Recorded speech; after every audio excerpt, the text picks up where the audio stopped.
প্রিয় দর্শক, সবাইকে প্রীতি ও শুভেচ্ছা জানিয়ে শুরু করছে আমাদের নিয়মিত আয়োজন টেবিল টক অনুষ্ঠান। সঙ্গে আছে ডক্টর তৌহিদুল হক।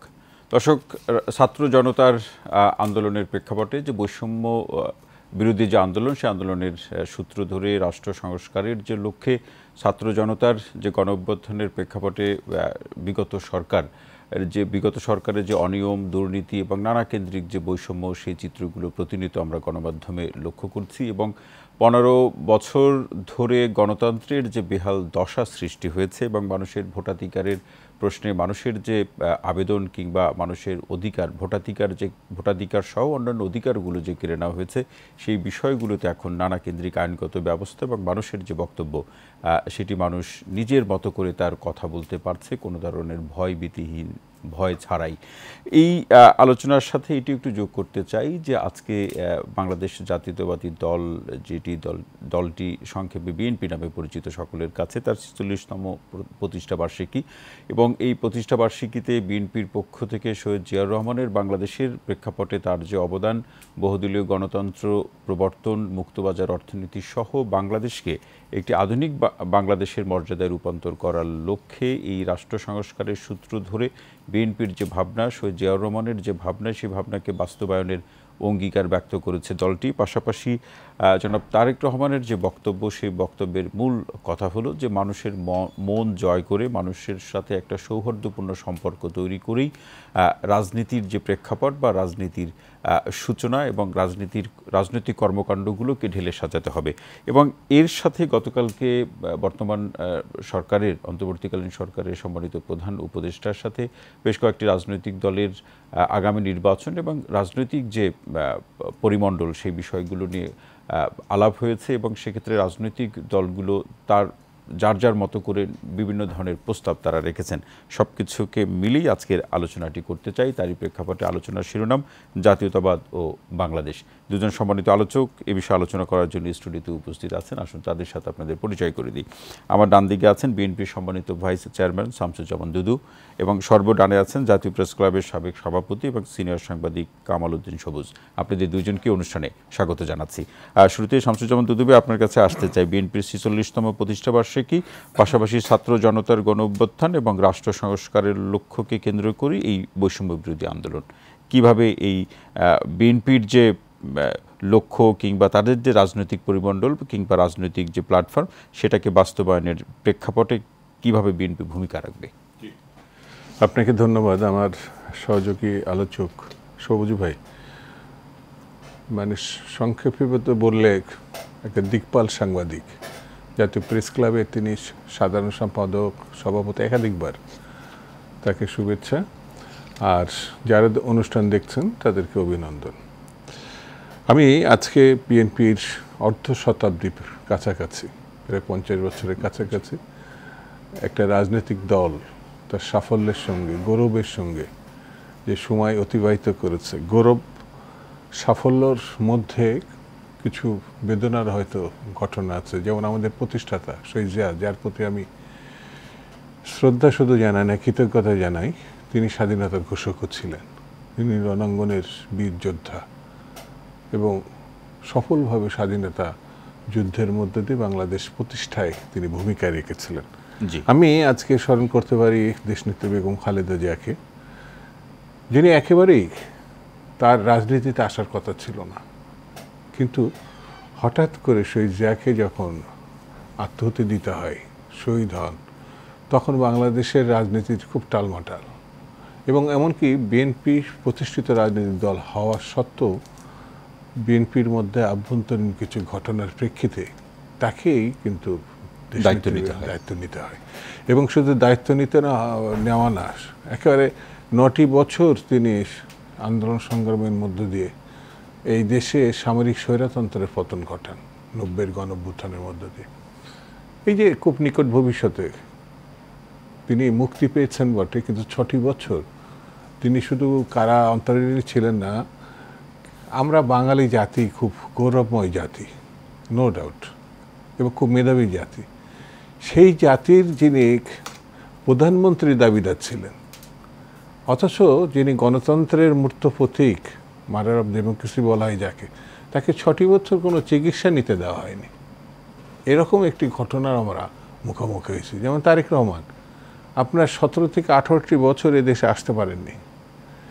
এর প্রেক্ষাপটে গত ছাত্র জনতার যে গণ অভ্যুত্থান, অভূতপূর্ব গণ অভ্যুত্থান, ফ্যাসিবাদের তক্তের তাওয়াজ খান খান হয়ে, এটা আমি অনেকবার টকশোতে বলেছেন আপনি, যে কেউ বিশ্বাস করতে চায়নি, কিন্তু ইতিহাস বলে শুধু আমার দেশে না, সারা বিশ্বের অনেক দেশে, এই আমার দেশে এরশাদ সাহেবের তক্তের তাওয়াজ ছাত্র জনতাই ভেঙে দিয়েছিল, নির্বাচনের মধ্য দিয়ে না। এই দেশে সম্প্রতি সময়ে যে মানে তখনকার শাসক নির্বিচারে গণহত্যা চালালো, এই 1 মাসও হলো না, আমি তাদের প্রতি শ্রদ্ধা জানাই।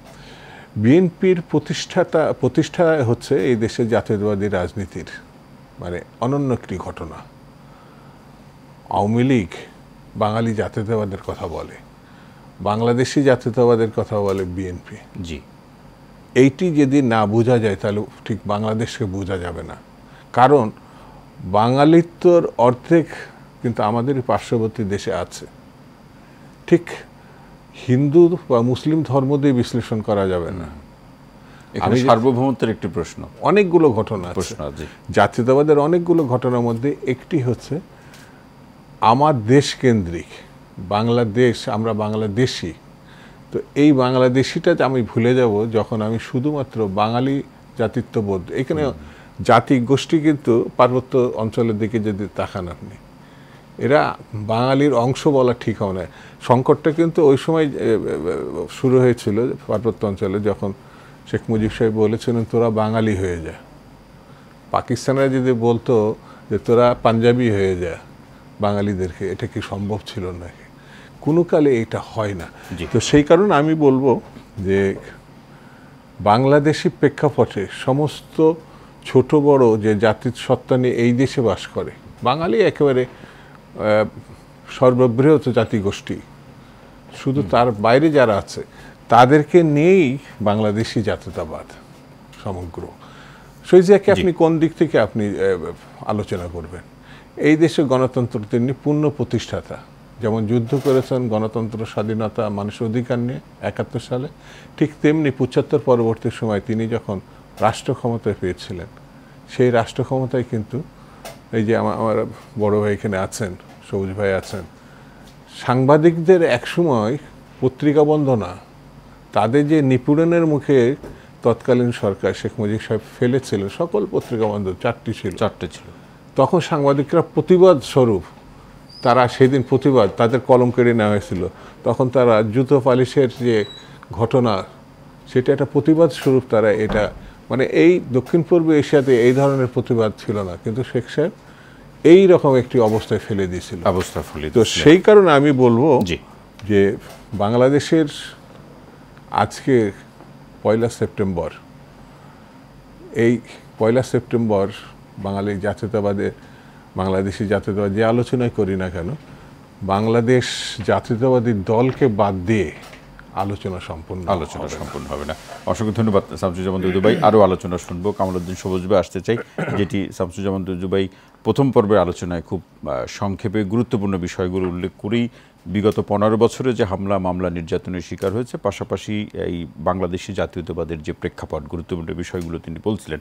আপনার কাছে প্রশ্নটি হলো যে গত 15 বছর ধরে বিএনপি সহ অন্যান্য যে বিরোধী অবস্থানে থাকা যে দলগুলো, সেই দলগুলোর উপরে যে হামলা মামলা হয়েছে এবং সেগুলো বিভিন্নভাবে বিগত সরকার অস্বীকারও করেছে নানাভাবে, এর মধ্যে দিয়ে গণতন্ত্র বা মানুষের ভোটাধিকারের একটা নির্বাসনে যাওয়ার একটা প্রক্রিয়া, সেটি নানাভাবে পর্যালোচনা হয়েছে।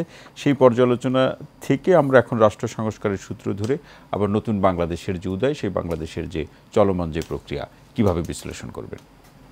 ধন্যবাদ। দুদুভাই মোটামুটি এখানে বাংলাদেশি জাতীয়তাবাদ এবং গত 15 বছর এবং বিএনপি সম্পর্কে সামান্য কিছু আলোকপাত করেছেন। এটা আপনি যে বিষয়টা তো অনেক বড়। গত 15 বছরে আসলে 15 বছর না, আমি আজকে 17 বছর বলতে চাই, কারণ এর আগে যে 2 বছর যে মিলিটারি ব্যাকড যেই সরকার ছিল, সেখান থেকে যদি সেটারই সেই 2 বছর এবং পরবর্তী 15-16 বছর একই ধারাবাহিকতায় আসছে বলে আমি মনে করি। এবং এর মধ্যে বিশেষ করে গত 15 বছরে বিএনপি সহ বিভিন্ন আন্দোলনরত রাজনৈতিক দলগুলো যারা গণতন্ত্রের জন্য সংগ্রাম করেছে, যারা এদেশে মানুষের অধিকারের জন্য সংগ্রাম করেছে, স্বাধীন গণমাধ্যমের জন্য সংগ্রাম করেছে, এবং আমরা সাংবাদিকরা যারা স্বাধীন গণমাধ্যমের জন্য সংগ্রাম করেছি, প্রত্যেকটা মানুষই বিপদগ্রস্ত ছিল।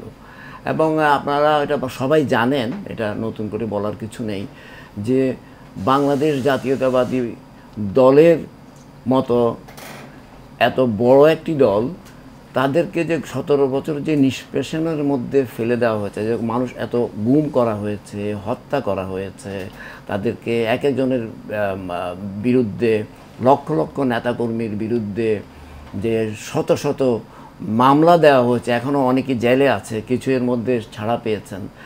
এত কিছুর মধ্য দিয়ে আজকে বাংলাদেশের এই ছাত্র জনতার যেই বিপ্লব হয়েছে, যে বাংলাদেশকে নতুন বাংলাদেশের স্বপ্ন দেখাচ্ছে, এর মধ্য দিয়ে সবাই যে আমরা একটা মানে মানে মুক্ত বাতাসে নিঃশ্বাস নিতে পারছি, সেটার জন্য আমি যারা আন্দোলন করে সফল, তাদের কাছে আমি কৃতজ্ঞতা প্রকাশ করি। তো এই যে একটা নতুন পথ তৈরি হলো, প্রথম কথা হচ্ছে যে গত 17 বছরে বিএনপি আবারও প্রমাণ করেছে যে বাংলাদেশি জাতীয়তাবাদী শক্তি, যাটার নেতৃত্বে বিএনপি আছে এই দলের প্রতিষ্ঠার লগ্ন থেকে, এটাকে নিশ্চিহ্ন করা একেবারেই অসম্ভব ব্যাপার। কারণ গত স্বৈরাচারী পতিত সরকার এটা বহুভাবে চেষ্টা করেছে তাদের দেশীয় এবং বিদেশি মানে সহায়তাকারীদেরকে নিয়ে, যে কীভাবে এই দলকে নিশ্চিহ্ন করে দেওয়া যাবে। কিন্তু আসলে এটা নিশ্চিহ্ন করা সম্ভব নয় এই কারণেই যে 1972 সালে, আমি 71-এর পার্টটা একটা পার্ট, 72 থেকে 75-এর 15ই আগস্ট পর্যন্ত যে পার্টটা, যেটার আওয়ামী লীগের নেতৃত্বাধীন যে সরকার ছিল, সেই সময়ে যা চলেছে, এবং তারা যে বাঙালি জাতীয়তাবাদের যেই বিস্তার ঘটানোর চেষ্টা করেছিলেন, যে বাঙালি জাতীয়তাবাদকে আমরা মনে করি একজন নাগরিক হিসাবে, যেটা একটা ইনক্লুসিভ ন্যাশনালিজম নয়, সেটা একটা এটাকে এক্সক্লুড করার একটা ব্যাপার আছে। সেখানে আপনার বাঙালি জাতীয়তাবাদের নামে আপনি কিছু এটা ভাষাভিত্তিক আপনি একটা জাতীয়বাদের কথা বলছেন, কিন্তু জাতীয়তাবাদ তো আমরা যদি সারা বিশ্বের বিভিন্ন ইতিহাসগুলি দেখি, জাতীয়তাবাদ তো এইভাবে নয়। তো কাজেই সেটা 75-এর পরে আমরা দেখি যে শহীদ প্রেসিডেন্ট জিয়া রহমান যে বাংলাদেশি জাতীয়তাবাদের যে দর্শন দিয়েছেন, সেটাই এদেশের মানুষ গ্রহণ করেছে। যারা বিএনপি করে না, এরকম বহু মানুষ আছে, তারাও কিন্তু এই আদর্শেই বিশ্বাস করে। কারণ অনেক ধর্মভিত্তিক দল বাংলাদেশে আছে, এর বাইরে অনেকে আছে, তারাও কিন্তু এই আদর্শেই বিশ্বাস করে। আমি যেটা বলছি যে এটাই হচ্ছে এদেশের মাটি এবং মানুষের জাতীয়তাবাদ। আর জাতীয়তাবাদটা তো, যেটা আমি মনে করি যে বাংলাদেশের জাতীয়তাবাদের একটা পূর্ণাঙ্গ বিষয়, যেটার মধ্যে ভাষা আছে, যেটার মধ্যে ইতিহাস আছে, যেটার মধ্যে ধর্ম আছে, যেটার মধ্যে বিশ্বাস আছে, যেটার মধ্যে ঐতিহ্য আছে, সব কিছুর একটা ফুলের মতো একটা নিজস্বতা আছে। হ্যাঁ, যেটার মধ্যে একটা, কারণ এটা আপনি জানেন যে এটা বাংলাদেশ জাতীয়তাবাদ হচ্ছে যে country with a political boundary, যে তারা মনে করে যে বাংলাদেশের জাতীয়তাবাদের মূল ইয়েটা হচ্ছে যে একটা নির্দিষ্ট বাউন্ডারির মধ্যে যত মত এবং পথের জনগণ, জনসাধারণ যারাই থাকবে, সবারই দেশ হচ্ছে এটা, সবার জন্য এটা সমভাবে তারা ইয়ে করবে, যেটা বাঙালি জাতীয়তাবাদের মধ্যে নাই। এটা হচ্ছে একটা পার্ট। কাজে এই জাতীয়তাবাদের যেই কনসেপ্টটা, এখানে যে দুইটা জাতীয়তাবাদের কথা হচ্ছে, এটাই আমার মনে হয় বাংলাদেশের বেশিরভাগ মানুষ এটাই গ্রহণ করেছে এবং এটাই গ্রহণ করবে বলে আমার ধারণা। অসংখ্য ধন্যবাদ। জি শেষ করুন। আরেকটা প্রশ্ন, ওইটা একটু শেষ, সাথে একটা কি জিজ্ঞেস করছি, সাথে যে এই যে সংস্কারের যে বিষয়টিতে কোন বিষয়গুলোতে বেশি নজর দেওয়া উচিত? এখন যেটা হচ্ছে যে এখন যেটা পরিবর্তিত পরিস্থিতি, আজকে বিএনপির প্রতিষ্ঠাবার্ষিকী, আমি মনে করি যে গত 15-16 বছরে বিএনপি যেভাবে প্রতিষ্ঠাবার্ষিকী পালন করেছে বা করতে পারেনি, আজকে তাদের নতুনভাবে একটা প্রতিষ্ঠাবার্ষিকী পালন করলো। এবং এই পালনের মধ্যে দিয়ে বিএনপির নেতা, উনি একজন অনেক সিনিয়র নেতা, এবং বিএনপির নেতৃবৃন্দ এবং বিএনপির দল নিশ্চয়ই এই যে একটা পরিবর্তিত পরিস্থিতি, এই যে তাদের বাংলাদেশি জাতীয়তাবাদের আদর্শে তাদের যে রাজনীতি, সেই রাজনীতিকে বাংলাদেশের মানুষের, এখন তো প্রেক্ষাপট চেঞ্জ হয়ে গেছে। জিয়াউর রহমান যখন রাজনীতি করতেন, সেখান থেকে অনেক পরে, এখন আমরা 2024-এ আছি, এখন নতুন জেনারেশন এসেছে, মানুষের টেস্ট, টেম্পারামেন্ট, চিন্তাভাবনার অনেক পরিবর্তন ঘটেছে। কাজে এই পরিবর্তন, মানুষের ভাষাটা বুঝতে হবে, সেই ভাষা নিশ্চয়ই রাজনীতিবিদরা ভালো বুঝেন, সেই ভাষা, তাদের কথাগুলি বুঝে তাদের বাংলাদেশি জাতীয়তাবাদের রাজনীতিকে ওইভাবে তারা যদি পরিকল্পনা করেন এবং সংস্কার চিন্তা করেন, তাহলে আমার মনে হয় বাংলাদেশের জন্য ভালো হবে, এদেশের জনগণের জন্য ভালো হবে। কামালউদ্দিন সবুজ ভাই, অসংখ্য ধন্যবাদ। আরও আলোচনা শুনবো। শামসুজ্জামান দুদু ভাই আসতে চাই। দু একদিন আগেও, আমি নির্দিষ্ট করে বলতে পারছি না, ক্ষমা করবেন, সেটি হচ্ছে যে আপনার দলের সম্মানিত মহাসচিব যেটি বলেছেন যে এখনও ষড়যন্ত্র চলছে, দলের নেতাকর্মীদের ঐক্যবদ্ধ থেকেই সেই ষড়যন্ত্র মোকাবেলা করতে হবে এবং আগামী দিনের যে বাংলাদেশ বিনির্মাণ সেই লক্ষ্যে লড়তে হবে। এই প্রশ্নটি রেখে গেলাম, বিরতি থেকে ফিরে এসে শুনবো। প্রিয় দর্শক, আপনারা দেখছেন আমাদের নিয়মিত আয়োজন টেবিল টক অনুষ্ঠান। ছোট্ট বিরতি শেষে আবারও ফিরছি, সঙ্গেই থাকুন। প্রিয় দর্শক, বিরতির পর আরও একবার স্বাগত জানাচ্ছি টেবিল টক অনুষ্ঠানের সঙ্গে আছে ডক্টর তৌহিদুল হক। আজকে যে বিষয়টি নিয়ে আলোচনা, জাতীয়তাবাদ ও বাংলাদেশ, যে প্রশ্নটি শামসুজ্জামান দুদু ভাই আপনার কাছে রেখে যাও, আপনার দলের সম্মানিত মহাসচিব বলেছেন যে এখনও ষড়যন্ত্র চলছে, ঐক্যবদ্ধ থেকেই এই ষড়যন্ত্রের বিরুদ্ধে লড়তে হবে। প্রথম কথা বলি যে শক্তিটা ধরেন ক্ষমতা হারিয়েছে, যারা গত 15 বছর ধরে ফ্যাসিবাদ বলতে যা বোঝায়, যারা রাষ্ট্রবিজ্ঞানের ছাত্র বা দেশ জাতি জনগণ সম্বন্ধে খোঁজখবর রাখে, তারা জানে যে একদলীয় ব্যবস্থায় একটি টোটাল রাষ্ট্র কিভাবে একটা ব্যক্তির হাতে নিয়ন্ত্রণে গেছে, এটা আমরা গত 15 বছর, যেমন এখানে কোনো নির্বাচন ব্যবস্থা একেবারে পুরোপুরিভাবে ধ্বংস করে ফেলা হয়েছে। মানে 2008-এর কথা যদি বাদ দিই, 14, 18 এবং সর্বশেষ 24-এ যে নির্বাচন, এই নির্বাচন তিনটায় এত বিতর্কিত, যেখানে কোনো ভোটের ব্যাপার নাই। 151 জন বিনা প্রতিদ্বন্দ্বিতায় মানে নির্বাচিত বলে দেখানো হয়েছে 2014 সালে। মানে এখানে বলা হয়েছে সংবিধানে নির্বাচন হইতে হবে প্রতিদ্বন্দ্বিতাপূর্ণ, এটা সংবিধানের মূল স্পিরিট।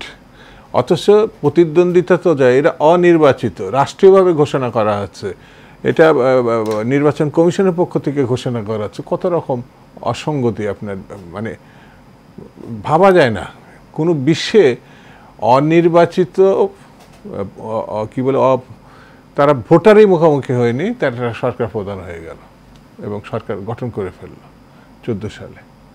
18 সালে আমি কি বলবো, জাপানি রাষ্ট্রদূতই তো নিজেই বলেছেন যে কিভাবে ইলেকশনটা রাত্রিরে, মানে বিরোধী দল নির্বাচনে যায় না, এটা বড় অপরাধ।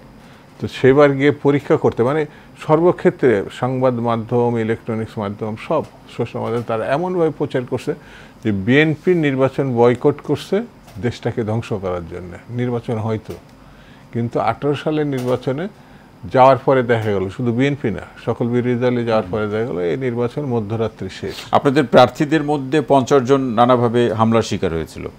শুধু হামলা না, মানে ভয়ঙ্কর একটা পরিস্থিতি তৈরি হয়েছিল। এটা জাপানি রাষ্ট্রদূত সরাসরি তিনি বলছেন যে এই বিশ্বে এরকম আর কখনো তিনি শোনেননি, দেখেননি, সেই নিয়ে অনেক কথা হয়েছিল। আর 24 সালের এই যে 7 জানুয়ারি যে নির্বাচন, সেটা আমরা তখন জেলে ছিলাম, পুরো বিএনপির নেতৃবৃন্দই তখন জেলে, সাধারণ কর্মীটাও জেলে। মানে বিরোধী দল বলে যারা দেখবে, দাঁড়াবে, প্রতিদ্বন্দ্বিতা, তারা কেউ ছিল না। তো এই যে নির্বাচনী ব্যবস্থা ধ্বংস করে ফেলেছে, আইন শৃঙ্খলা বাহিনী ধ্বংস করে ফেলেছে ব্যবস্থাটা, আপনার কি মিলিটারি অথবা সিভিল ব্যুরোক্রেসি একেবারে ধ্বংস হয়ে গেছে।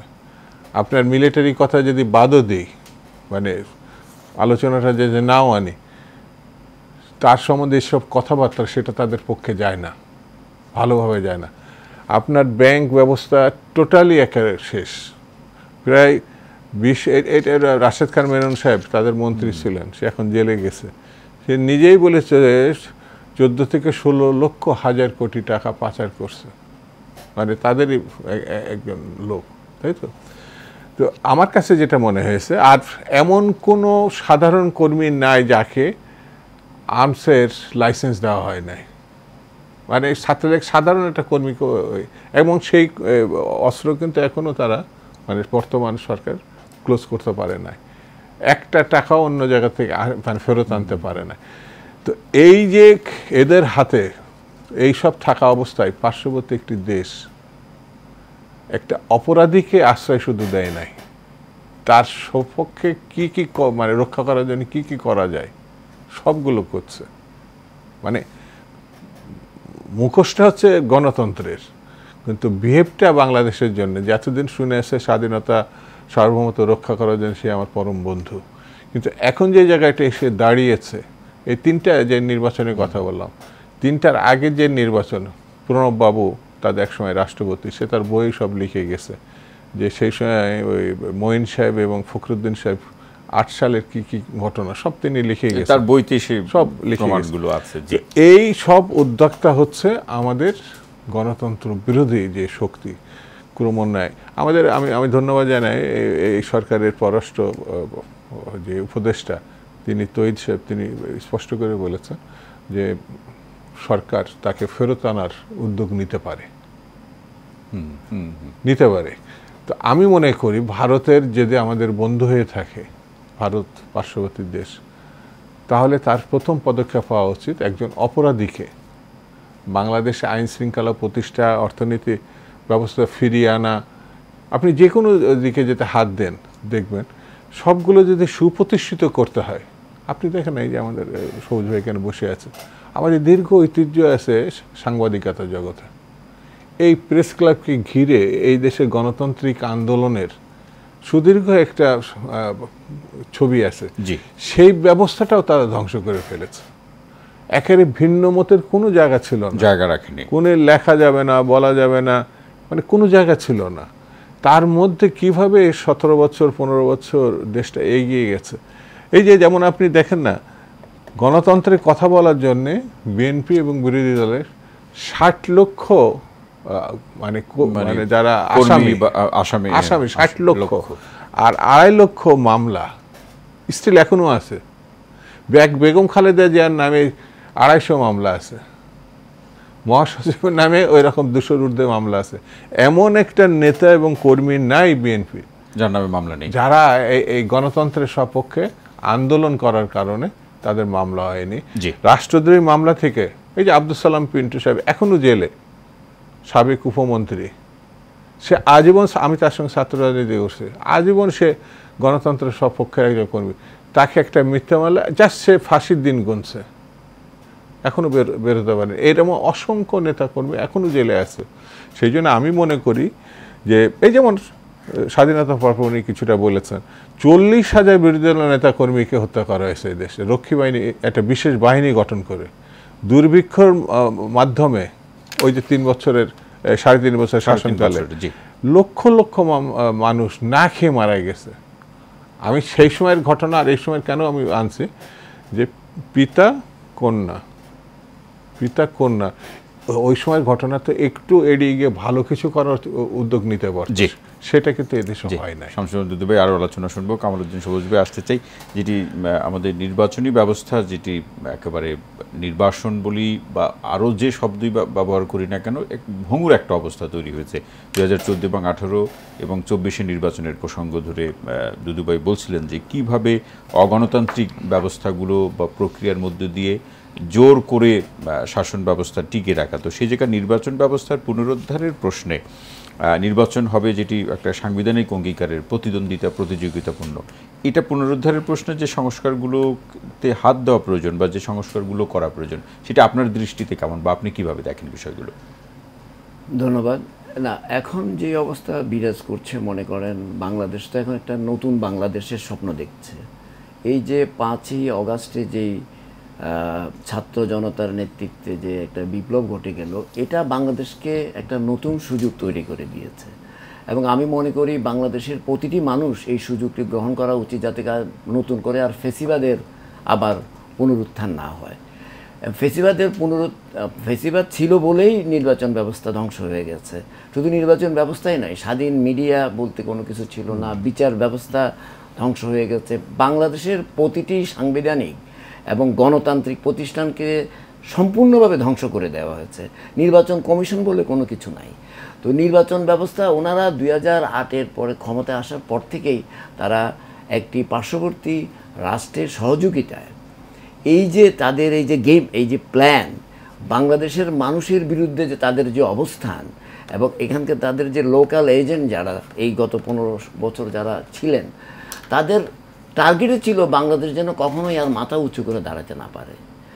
তো কাজেই এই যে শুধু এখন সংস্কারের যে বিষয়টা, এখন যেহেতু একটা নতুন একটাই অন্তর্বর্তীকালীন সরকার ক্ষমতা গ্রহণ করেছে, আমাদের দাবি থাকবে একজন নাগরিক হিসাবে, একজন সংবাদকর্মী হিসাবে, যে ওনারা দ্রুততম সময়ের মধ্যে একটা লজিক্যাল টাইম ফ্রেমের মধ্যে বাংলাদেশে এমন একটি সংস্কারগুলি, বিশেষ করে নির্বাচন ব্যবস্থার কথা যেটা বলছেন, যে নির্বাচনটা তো তারা সব কিছু ধ্বংস করে দিয়ে, এখানে সিভিল ব্যুরোক্রেসি এটার সাথে ইনভলভ, নির্বাচন কমিশন ইনভলভ, আমাদের সিকিউরিটি ফোর্সরা এটার মধ্যে ইনভলভ, যে স্টেকগুলো যারা আছে, রাজনৈতিক দলগুলি ইনভলভ। তাহলে এখানে অনেকগুলি কাজ আছে যেগুলো একটা সুষ্ঠু এবং ইনক্লুসিভ নির্বাচন করতে এগুলোকে এমনভাবে ঢেলে সাজাতে হবে যাতে একটি মানুষ তার ভোটাধিকার প্রয়োগ করতে পারে এবং সত্যিকার অর্থে একটি গণতান্ত্রিক এবং জনগণের সরকার প্রতিষ্ঠিত হয়। সেই অর্থে প্রথমেই নির্বাচন কমিশনকে ঢেলে সাজাতে হবে এবং সাথে সাথে ব্যুরোক্রেসি। এবং দেখেন, শেখ হাসিনা পালিয়ে গেছে, কিন্তু তার যেসব বিভিন্ন জায়গায় ব্যুরোক্রেসি থেকে শুরু করে আইন প্রয়োগকারী সংস্থা থেকে শুরু করে বিভিন্ন জায়গায় কিন্তু তাদের লোকরা কিন্তু বসে আছে কিন্তু, এবং তারা কিন্তু আমার ধারণা এবং অনেকেরই তাই ধারণা যে তারা সুযোগের অপেক্ষায় আছে, তারা আবার এটাকে উল্টে দিতে পারে কিনা, যে ষড়যন্ত্রের কথা বলা হচ্ছে এখন। কাজে এই ব্যাপারে আমাদের প্রত্যেকটা মানুষকেই সজাগ থাকতে হবে, কারণ যে বিপ্লবের মধ্য দিয়ে আজকে যে সুযোগ তৈরি হয়েছে, এটা যদি আল্লাহ না করুক, যদি কোনোভাবে যদি এটার যদি কোনো রিভার্সন হয়, তাহলে বাংলাদেশ আবার বিপদগ্রস্ত হবে এবং খুবই বাংলাদেশের জন্য। গত 15 বছরে আমি এটা বলে শেষ করি, সেটা হচ্ছে যে আমাদের এখন প্রথম কাজ হবে যে বিশেষ করে অন্তর্বর্তীকালীন সরকারের, আমরা চাই যে ওনারা সঠিকভাবে দেশটা পরিচালনা করুক, এবং তাদের সামনে অনেক কাজ, সবগুলি কাজ তো ওনারা করতে পারবেন না, তাদের যে বেসিক কাজগুলি সেগুলো করে দেওয়া উচিত। পরবর্তী যখন নির্বাচিত সরকার হবে তারাও যাতে ওই ম্যান্ডেট নিয়ে করতে পারেন। সেই হিসাবে এখন যারা এই যে বাংলাদেশের নির্বাচনী ব্যবস্থা ধ্বংসের জন্য দায়ী, বাংলাদেশের যে লক্ষ কোটি টাকা, 14 লক্ষ কোটি বা 16 লক্ষ কোটি, এটা আসলে এক্সাক্ট ফিগার না, আমার ধারণা ইট মে বি মোর। এই যে বাংলাদেশের জনগণের টাকা, ব্যাংকের টাকা, বাংলাদেশের টাকা যে বিদেশে পাচার হয়ে গেল, এদের সবাইকে বিচারের আওতায় আনতে হবে। বাংলাদেশকে যে ধ্বংস করে দেওয়া হলো, বাংলাদেশের স্বাধীনতা সার্বভৌমত্বকে যে হুমকি সম্মুখীন যারা করলো, এদেরকে যদি বিচারের আওতায় না আনেন, তাহলে হবে কি, ফেসিবাদ আবারও কিন্তু সেই মাথাচাড়া দিয়ে ওঠার একটা সুযোগ তৈরি হবে। কারণ তারা জানে, যদি এইটা প্রমাণিত হয় যে ফেসিবাদী শাসন 16-17 বছর চালিয়ে গেলেও বাংলাদেশের মানুষের বিরুদ্ধে অবস্থান নিলে কোনো বিচার হয় না, এখানে কোনো শাস্তি ভোগ করতে হয় না, তাহলে কিন্তু এই দেশ কিন্তু আবারও কিন্তু বিপদাগ্রস্ত করতে পারে। আপনি এই জায়গাটিতে আমার একটা প্রশ্ন ছিল যে দুর্নীতি এবং অনিয়মের যে প্রসঙ্গ এবং এখনো যে মামলাগুলো দেখছি এবং যারা গ্রেপ্তার হচ্ছেন তাদের কিছু কিছু বক্তব্য গণমাধ্যমে প্রকাশ পাচ্ছে বা প্রচার হচ্ছে, সেটা ভয়াবহ পরিস্থিতি। যে মেগা প্রকল্পের নামে যে ধরনের লুটপাট বা দুর্নীতি হয়েছে, এর যে বিচার দ্রুত সময়ের মধ্যে করা বা দৃষ্টান্ত স্থাপন করার কথা বলছেন অনেকেই। এই গভর্নমেন্ট তো গত 16-17 বছরে 15 বছরে দুর্নীতি থেকে প্রাতিষ্ঠানিক রূপ দিয়েছে, এবং হেন কোনো জায়গা নেই, এবং টপ থেকে একদম টপ টু বটম তাদের একজন উপজেলা লেভেলের আপনার নেতার কাছেও কোটি কোটি টাকা, এবং এই অবস্থা করেছে তারা। তো এই ধরনের অবস্থায় আপনি যদি এদের বিচার না করেন, তাহলে কিন্তু বাংলাদেশের যে বিপ্লব হয়েছে সেটা ম্লান হয়ে যাবে। এটা খুবই গুরুত্বপূর্ণ, এবং এই টাকাকে ফেরত আনতে হবে। তারপরে দ্বিতীয় কথা হচ্ছে যে আপনার শুধু দুর্নীতিকেই নয়, ওনারা মিথ্যাকে প্রাতিষ্ঠানিক রূপ দিয়েছে, সারাক্ষণ মিথ্যা কথা বলতো, বাংলাদেশের মানুষের সঙ্গে প্রতারণা করতো। তো কাজেই আপনি কি জানি প্রশ্নটা কি জানি করেছিলেন, মানে যে দুর্নীতি এবং অনিয়মের বিচার দ্রুত সময়ের মধ্যে। আচ্ছা, এটা তো আমরা বলতে পারি, এটার প্রধান দায়িত্ব, আপাতত দায়িত্ব হচ্ছে ইন্টারিম গভর্নমেন্টের কাছে। আমি মনে করি যেভাবে কেস হচ্ছে, কেসগুলি স্পেসিফিক হওয়া উচিত, এটা আমি মনে করি আর কি। ঢালাওভাবে আসলে 150, 200, 500 এরকম না দিয়ে স্পেসিফিক একদম টু দ্য পয়েন্ট, কার কি কোন, তাহলে এগুলোর মেরিট থাকবে, লিগ্যাল মেরিট। কারণ আপনারা জানেন, একজন প্রখ্যাত আইনজীবী সারা হোসেন বলেছেন যে এই কেসগুলির মামলাগুলো অনেকগুলি টিকবে না। তো কাজেই আমার ধারণা হচ্ছে যে এগুলোকে স্পেসিফিক। আর দ্বিতীয় কথা হচ্ছে যে এগুলোকে কিন্তু আপনি যদি লম্বা সময় ফ্রেমওয়ার্কের মধ্যে নিয়ে যান, তাহলে এটা কিন্তু এই বিচার মানে ন্যায় বিচার পাওয়া ডিফিকাল্ট হয়ে যাবে। কাজেই সংক্ষিপ্ত সামারি ট্রায়াল করে আপনার এদেরকে বিচার করে ফেলতে হবে, বিচার করে এবং আস্তে আস্তে বাকিটা অন্যভাবে করতে হবে, এটা কেসের মেরিট অনুযায়ী। না হলে কিন্তু আপনি এই করতে পারবেন না। আর বাংলাদেশের যে বর্তমান যে অবস্থা, এটাকে যে বিপদগ্রস্ত করার জন্য যেসব ষড়যন্ত্র চলছে দেশি বিদেশি, সেটাকে রুখে দেওয়ার জন্য ছাত্র জনতা নিশ্চয়ই এটাকে খেয়াল রাখছেন। আমি মনে করি রাজনৈতিক দল হিসেবে এখানে আমাদের শ্রদ্ধেয় শামসুজ্জামান দুদু ভাই আছেন, তার দল বাংলাদেশের সর্ববৃহৎ রাজনৈতিক দল, তার দলেরও এখানে বড় ধরনের ভূমিকা থাকা উচিত, যাতে এই বিপ্লবের ফলটা বাংলাদেশের মানুষ এটার সুফলটা ভোগ করতে পারে এবং সেভাবে নিশ্চয় তারা বিএনপি তো বলছে তারা সবসময় অন্যান্য রাজনৈতিক দল যারা আপনার এই সংগ্রামে গত 15-16 বছর ছিল তাদেরও এই দায়িত্ব আছে। কাজে আমরা সবাই যদি এই দায়িত্বটা আমাদের যার যার জায়গা থেকে পালন করি, তাহলে আমার মনে হয় বাংলাদেশকে আবার সেই জায়গায় নিয়ে যাওয়া খুবই অসম্ভব হয়ে যাবে। জি, কামালউদ্দিন সবুজ ভাই অসংখ্য ধন্যবাদ। শামসুজ্জামান দুদু ভাই, আলোচনা যতটুকু আমরা এগিয়ে নিয়েছি তার প্রেক্ষাপটে আপনার কাছে এই প্রশ্নটি আমি রাখছি, বিচার এবং নির্বাচন এই দুইয়ের মধ্যে যদি সমন্বয় করেই এগিয়ে যেতে হয়, তাহলে বর্তমান সরকার কোন বিষয়গুলোকে সবচেয়ে বেশি গুরুত্ব দিবে? প্রথমত যেটা সবুজ ভাই আলোচনা করেছেন, এই যে নির্বাচনী যে ব্যবস্থা, বিভিন্ন প্রতিষ্ঠান কিন্তু ইতিমধ্যে আমরা জানি যে ফ্যাসিবাদের কারণে প্রতিটিকে ধ্বংস করে ফেলা হয়েছে। যেমন এখানে নির্বাচন কমিশন আছে, দাবি করা হয়, যেমন জাতীয় সংসদের নির্বাচন, উপজেলার নির্বাচনের, তারপর মেয়র, ইউনিয়ন কাউন্সিলের নির্বাচন তারা দেখায়, কিন্তু এটা কোনো নির্বাচন না। সরকার বা একটা রাজনৈতিক দল তারা যে ফলাফল তৈরি করে দেয় সেটা তারা ঘোষণা করে, এটা আমরা দেখে এসছি। এই যে ভোটের হার সকালে একরকম বিকেলে একরকম, যেমন সর্বশেষ নির্বাচনের আমরা যেটা জানি 21% কথা বলার পরে চিফ ইলেকশন তার কানে কানে তার সচিব বা আরেকজনকে বলে দিচ্ছে না এটা 41 হবে, তো ওই 41 বলছে, কিন্তু তার কাছে লেখা আছে 21%। 21% না, 5%-এর উপরে কেউ ভোটের কেন্দ্রে যেতেই পারেনি, দাঁড়াতেই পারে না। তো 5%-এর প্রশ্নটাও সেটা মুখ্য না, মুখ্য হচ্ছে যে এই নির্বাচন কমিশন বা তার আগেরটা এরা যে অপরাধমূলক কাজ করেছে, যে বিচারের প্রসঙ্গ আছে, এরা কিন্তু এখনো পর্যন্ত তাদের সেই কোয়ার্টারেই আছে, তাদের সেই গাড়ি ভোগ করছে, তারা সকল সুযোগ সুবিধা ভোগ করছে, আগের অবস্থায় বহাল আছে। এমনটি কিন্তু তাদের যে সেট আপ প্রশাসনিকভাবে যারা আছে, বিচারাঙ্গনে তো সর্বশেষ আমরা যারা ফুল কোর্ট যে মিটিং রেখেছিলেন এর আগের প্রধান বিচারপতি, এটাকে কিন্তু মানুষ মনে করেছে যে সে আরেকটি মানে দেশবিরোধী একটা সিদ্ধান্ত, জুডিশিয়াল কু। হ্যাঁ, মানে এটা ভয়ঙ্কর একটা ব্যাপার। ছাত্ররা তাৎক্ষণিকভাবে যে ভূমিকাটা পালন করেছে সেটা থেকে দেশ একসময় রক্ষা পেয়েছে। এমনকি সর্বশেষ যে আনসারদের ঘটনাটা, সেইটা দেখে যদি আমরা নজর দিই, আনসারের যারা এই দাবির নামে সেখানে সমবেত হয়েছিল, সেখানে প্রচুর নতুন পোশাকের সমাবেশ ঘটেছিল, যাদের পোশাক পরিচ্ছদ দেখলে বোঝা যাবে যে এরা ঠিক আনসার বাহিনী না। এই ক্ষেত্রেও কিন্তু ছাত্র জনতার যে ভূমিকাটা সেটা প্রশংসনীয়। অর্থাৎ এইভাবে কিন্তু কিছু কিছু ঠেকানো গেছে, কিন্তু ওই যে টাকাটা এখন তাদের হাতে আছে, অস্ত্রটা তার হাতে আছে, প্রশাসনে তারাই বসে আছে, আইন শৃঙ্খলা বাহিনীর মূল জায়গাগুলো তাদের দখলে। দ্রুত পরিবর্তন, দ্রুত বিচার ব্যবস্থায় না নিয়ে আনা সংক্ষিপ্ত হতে পারে, একটা দৃষ্টান্ত সৃষ্টি করতে হবে। দৃষ্টান্ত যদি মূলক একটা বিচার ব্যবস্থা আমরা সামনে আনতে না পারি, তাহলে কিন্তু বিপদ হয়ে যেতে পারে। অর্থাৎ আমরা 72 সালের পর থেকে যে স্বপ্নগুলো দেখে এসছে, 72 এটা ধ্বংস করে ফেলছে পরবর্তী সরকার। তারপরে তাদের আরেক অংশীদার হোসেন মোহাম্মদ এরশাদ একজন রাষ্ট্রপতিকে হত্যা করছে, জনপ্রিয় রাষ্ট্রপতিকে, এটা মানুষ বিশ্বাস করে। শহীদ জিয়াকে হত্যাকারী হিসাবে তাকে মনে করে। সে টোটাল ব্যবস্থা ধ্বংস করে ফেলেছে। 9 বছর তার বিরুদ্ধে আন্দোলন, সেই যে একটা স্বপ্ন 90 সালে, সেটা কিন্তু ধরে রাখা সম্ভব হবে। সেখানে কেয়ারটেকার সিস্টেমে আসছে। বেগম জিয়াই এটা আন্দোলনের প্রেক্ষিতে পাশ করিয়েছিলেন পার্লামেন্টে।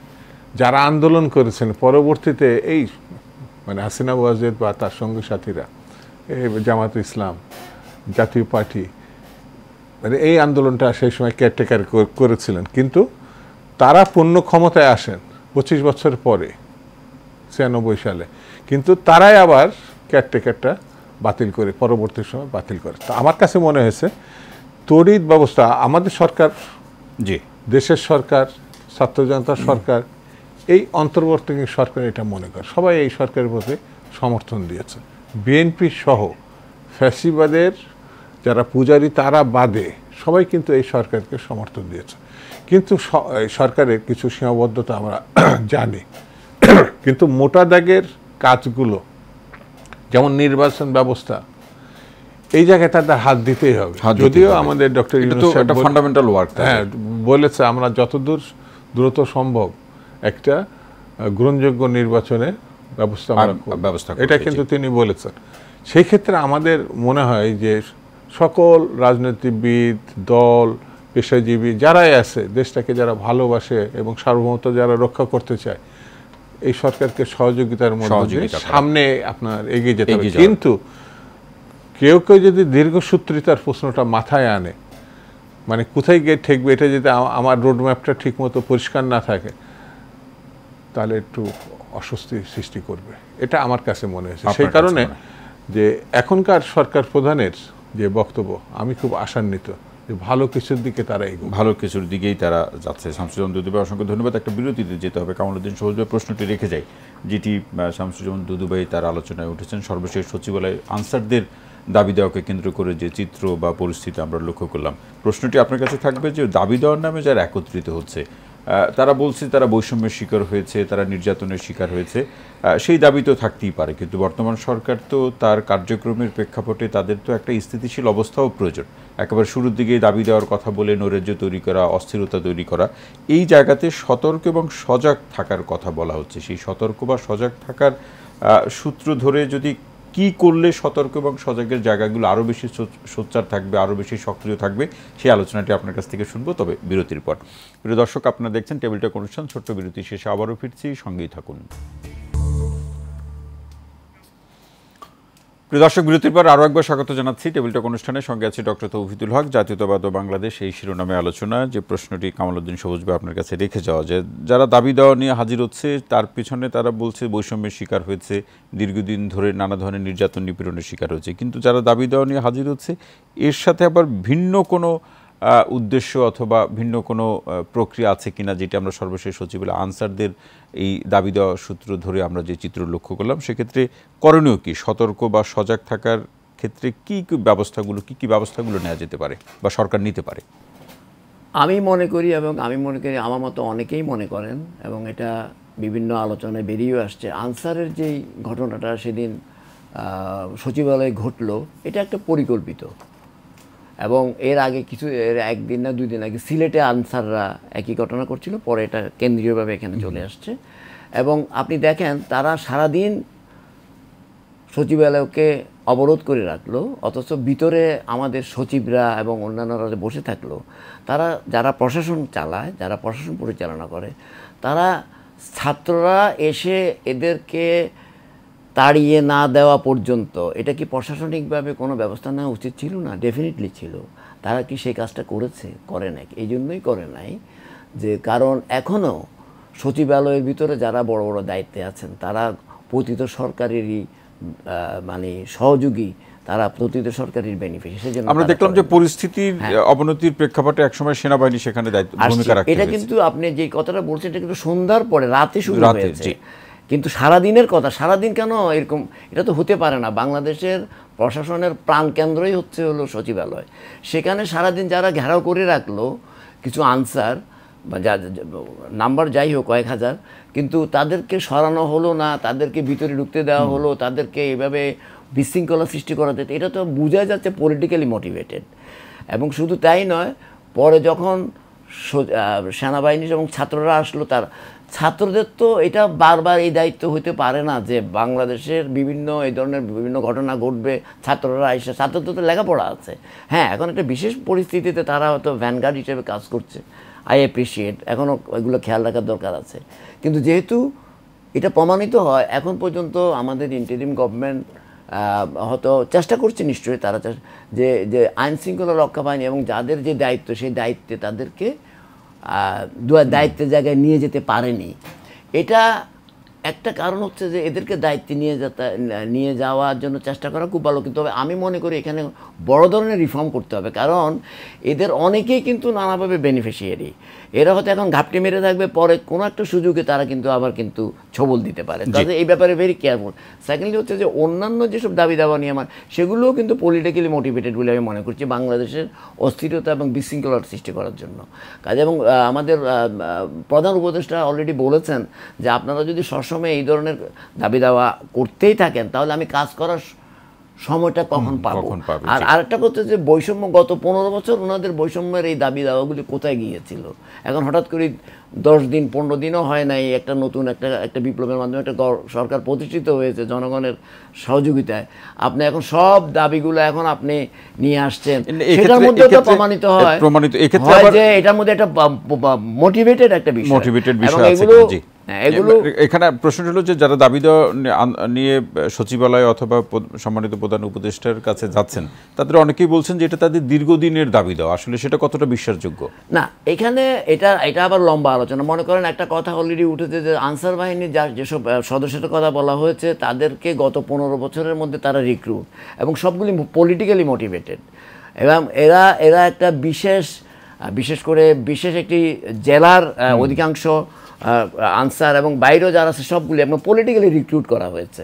এবং এই দায়িত্বে যে ছিলেন ওনাকে বর্তমানে ওখান থেকে সরিয়ে দেওয়া হয়েছেন, সেই ডিসি সাহেবকে, ওনাকে আপনারা জানেন, আমি নামটা উচ্চারণ করলাম না, ওনাকে কিন্তু ওখান থেকে সরিয়ে দেওয়া হয়েছে, কিন্তু ওনার ইউনিফর্ম কিন্তু খোলা হয় না, উনি অন্য আরেকটা জায়গায় অবস্থান করছেন। তো কাজে বিষয়টা হচ্ছে যে এরকম সব জায়গায়, আমার কথাটা হচ্ছে যে এটা অত্যন্ত হারকিউলিয়ান টাস্ক যে এই ইন্টারিম গভর্নমেন্টের জন্য, কারণ এই জিনিসগুলি পরিষ্কার করতে না পারলে বাংলাদেশের বিপদের মানে সম্মুখীন আবার হতে পারে। কাজে এই ব্যাপারে আমাদের সবাই মানে সতর্ক থাকতে হবে। শামসুজ্জামান দুদু ভাই, এই আসতে চাই যে আইনশৃঙ্খলা পরিস্থিতির প্রসঙ্গে ধরে যে আমরা একটা নাগরিক উদ্যোগের বিষয় আমরা লক্ষ্য করছি, সেটা হচ্ছে প্রতিটি এলাকায় যারা আইনশৃঙ্খলা পরিস্থিতিতে ভূমিকা রাখতে পারেন, রাজনৈতিক দল কিংবা গণ্যমান্য ব্যক্তি যারা, এদেরকে সমন্বয় করে এরকম একটা উদ্যোগের বিষয়টি আমরা লক্ষ্য করছি। সেটি এই সময় আইনশৃঙ্খলা পরিস্থিতি একেবারে পূর্ণ স্বাভাবিক করতে বা প্রত্যাশিত মাত্রা তৈরি করতে কতটা ভূমিকা রাখতে পারে? এই সরকার কিন্তু যে প্রেক্ষাপটে আসছে আর তার যে সাপোর্টে যাদের থাকার কথা, আইনশৃঙ্খলা বাহিনী, প্রশাসন বা অন্যান্য যেসব সাংবিধানিক প্রতিষ্ঠান, সেটি কিন্তু একেবারেই পূর্বতন সরকারের নিয়ন্ত্রণাধীন ছিল এবং এখনও তারাই বসে আছে। সেটা সরকার হয়েছে বটে, কিন্তু নিয়ন্ত্রণটা প্রতিষ্ঠিত হয়েছে এটা বলা যাবে না। মানে লোকগুলো পুরনো একেবারেই 100 ভাগই। যেমন একটু সোজা ইঙ্গিত করেছেন যে এই আনসার বাহিনীতে 39 লোক হাজারের মধ্যে 29,000ই একটি বিশেষ জেলার। তা এখানে আমাদের 60টা জেলার মধ্যে যে আনুপাতিক হারে মানে যদি বন্টনও করতাম, তাহলে এক একটা মেজাজের একটা মানে জেলার এক একটা বৈশিষ্ট্য আছে। তো কিন্তু একটা জেলার 29,000 হয় কিভাবে? মানে এটাই তো এটা হলো প্রশ্ন। যিনি প্রধান ছিলেন তার ভাইও এই সরকারের একজন প্রতিমন্ত্রী ছিলেন, সেও ছাত্রলীগের একসময় নেতা ছিলেন। আমি ওই জায়গাটা যাচ্ছে না, কিন্তু এখন যে জায়গাটা এসে দাঁড়িয়েছে, আপনাকে যেমন আমি বলি, দাবি দেওয়া থাকবে না কেন? 16 বছরে যে প্র্যাকটিসটা তারা পায় না, হয় না, এখন থাকবে না কেন? যেমন পেশাজীবীদের, এই যে সাংবাদিক অথবা কি বলবো ডাক্তার, ইঞ্জিনিয়ার বা বিভিন্ন পেশার, সবারই তো কিছু দাবি আছে, ছাত্রদেরও আছে না? তো আগে তো আমরা গিয়ে একটা প্রতিনিধি দল কর্তৃপক্ষের কাছে দিয়ে আসতাম, একটা স্মারকলিপি দিয়ে আসতাম, কোনো ক্ষেত্রে বৈঠকও হতো। কিন্তু এখন প্রবণতাটা কি, জিম্মি করে ফেলতে হচ্ছে, একেবারে এরা আইসে জিম্মি করছে। বিশেষ করে আনসার বাহিনী যে ঘটনা ঘটিয়েছে, এটা একটা ভয়াবহ ঘটনা। এটা আমাদের দেশে একটা সরকার ছিল, আমরা পিলখানায় একটা হত্যাকাণ্ড দেখেছি, সরকার চুপ করে বসে বসে দেখছে। ওখানে আমাদের 57-58 জন অফিসার, সিনিয়র অফিসার সেনাবাহিনী, তারা মারা গেল, তাদের পরিবারগুলো বিপন্ন হয়ে গেল। সেই সময় আমরা এই যে এই সরকারের আমি ধন্যবাদ দিব যে একটা উদ্যোগ নিয়েছে রাজনৈতিক দলগুলোর সঙ্গে আলোচনা, ছোট বড় সকল রাজনৈতিক দল। আমরা বিএনপি পক্ষ থেকে আমরা ডক্টর ইউনূস সাহেব এবং সরকারকে বলেছেন তড়িৎভাবে রাজনৈতিক দলগুলোর সঙ্গে বসে, কারণ এদের সঙ্গে একেবারে প্রান্তিক পর্যায়ে সবারই লোকজন আছে। এই দলগুলো যদি শুধু মানে সহযোগিতা না, সাপোর্ট না, সক্রিয়ভাবে ভূমিকা নেয়, তাহলে বিশৃঙ্খলা ঘটানোর কোনো সুযোগই নাই, কোনো সুযোগ নেই। শুধু ছাত্রদেরকে আমরা এরকম বিপজ্জনক অবস্থার দিকে, তারা একটা মহৎ কাজ করেছে ইতিমধ্যে, তারা বারবার তো আমরা তাদের কাছ থেকে না অসংখ্য ছাত্র শহীদ হয়েছে, তাদের ফিউচার আছে, তাদের ভবিষ্যৎ আছে, তাদের পড়াশোনা আছে। মানে কি আমরা একটা জায়গায় তাদেরকে আমাদের স্বার্থে, এটা ঘটনা তো হয়েছেই, কিন্তু আমাদের স্বার্থে আবার তাদেরকে ব্যবহার করার জন্য আমরা এটা সঙ্গত না, যুক্তিসঙ্গত না। প্রয়োজনীয় বিষয়টা হচ্ছে ঢাকা বিশ্ববিদ্যালয় সহ সকল শিক্ষা প্রতিষ্ঠান যেভাবে নির্যাতিত হয়েছে, যেভাবে উপেক্ষিত হয়েছে, সেই শিক্ষার পরিবেশটাকে আবার ফিরিয়ে নিয়ে আসা। আর যার দায়িত্ব আইন শৃঙ্খলার, যার দায়িত্ব বিজেপি, পুলিশ, বেতন নিচ্ছে, শত অভিযোগের পরও তারা বেতন নিচ্ছে, সেনাবাহিনী আছে, তাহলে আমি কেন ওই কমলমতি যাদের ভবিষ্যৎগুলো, তারা এখন অন আছে না, পা কাটা গেছে, হাত কাটা গেছে, চোখ নাই, আহত অবস্থায় আছে, তাদের চিকিৎসা প্রতিদিন পত্রিকায় আছে, আমরা তাদেরকে চিকিৎসা দিতে পারছি না, খালি মুখে মুখে বলছে চিকিৎসা করাবো, এই করবো, ফ্রি, কিন্তু পাচ্ছে না। কিন্তু সেই জন্য আমার কথা হচ্ছে, আমরা শেষের দিকে একবার সরকারের দায়িত্ব হচ্ছে মানে দৃঢ়তার সঙ্গে সকল শ্রেণী পেশা, রাজনৈতিক দল মত সবাইকে উৎসাহিত করে পরিস্থিতি মোকাবেলা করতে হবে। কামালউদ্দিন সবুজ ভাই, শেষ মন্তব্যে কি বলবেন? না, আমার কথা হলো যে আমরা যে নতুন যাত্রা শুরু করেছি, এই যাত্রাটা যদি কোনোভাবেই বিপন্ন না হয়, সেজন্য রাজনৈতিক দল, সব স্টেক হোল্ডার, এবং স্টেক হোল্ডার কিছু বাংলাদেশের বাইরেও আছে, আমি মনে করি তাদেরকেও কোনো না কোনোভাবে ইনভলভ করা উচিত। আপনারা জানেন সোশ্যাল মিডিয়ার মাধ্যমে তো আলোচনার নানা সুযোগও আছে, আমরা ভার্চুয়ালি আলোচনা করা যেতে পারে। ওয়াইডার ক্যানভাসে এই জিনিসগুলি করে আমাদেরকে রক্ষা করতে হবে। বাংলাদেশকে রক্ষা করতে পারলেই এখানে আমাদের ডেমোক্রেসি এস্টাবলিশড হবে, এখানে আমাদের ভিন্ন মত পথ থাকবে, সব কিছু থাকবে, ইনস্টিটিউশনগুলি থাকবে। কাজেই এটা অত্যন্ত গুরুত্বপূর্ণ। বাংলাদেশ আজকে 52 বছরের বাংলাদেশ বহুবার বিপদের সম্মুখীন হয়েছে, উতরে গেছে। এটা আবার নতুন আরেকটা এই 16 বছর 17 বছরের একটা ইয়ে থেকে আমরা নতুনভাবে মানে একটা বিপদমুক্ত হয়েছি। এই সুযোগকে কোনোভাবেই আমাদেরকে এটাকে বিপন্ন করতে দেওয়া যাবে না, এবং আমাদের যার অবস্থান থেকে সবাই সতর্ক থাকতে হবে, এবং যা করার দরকার তাই করতে হবে। এবং নিশ্চয়ই যে বর্তমান যে অন্তর্বর্তীকালীন সরকার আছে, তারা যাতে সঠিকভাবে সুষ্ঠুভাবে এই কাজটি করতে পারেন, তাদেরকে সহযোগিতা করা, রাজনৈতিক দলগুলোর মধ্যে একটা সমন্বয়, যেমন একটা জিনিস তারা শুরু করেছেন যে নতুন করে রাজনৈতিক দলগুলোর সঙ্গে আলোচনা করেছেন, খুব অত্যন্ত ভালো উদ্যোগ। কথাগুলি শুনবে, ইন্টারাকশন হবে, এর মধ্য দিয়ে একটা ইন্টিগ্রেশন হবে। ইন্টিগ্রেশনের মধ্য দিয়েই আমরা বাংলাদেশকে নতুন বাংলাদেশের স্বপ্নের যে জায়গাতে নিয়ে যাওয়া সম্ভব হবে, স্বপ্ন, সেখানে আমরা আশা করি পৌঁছাইতে পারবো। অসংখ্য ধন্যবাদ কামালউদ্দিন সবুজ এবং শামসুজ্জামান দুদু, আপনাদের দুইজনকে অসংখ্য ধন্যবাদ আজকের আলোচনা আমাদের সময় দেওয়ার জন্য। প্রিয় দর্শক, আজকের মতো টেবিল টক অনুষ্ঠানটি এখানে শেষ করছি। সবাই ভালো থাকুন, সুস্থ থাকুন, নিরাপদে থাকুন। সঙ্গে থাকার জন্য অসংখ্য ধন্যবাদ।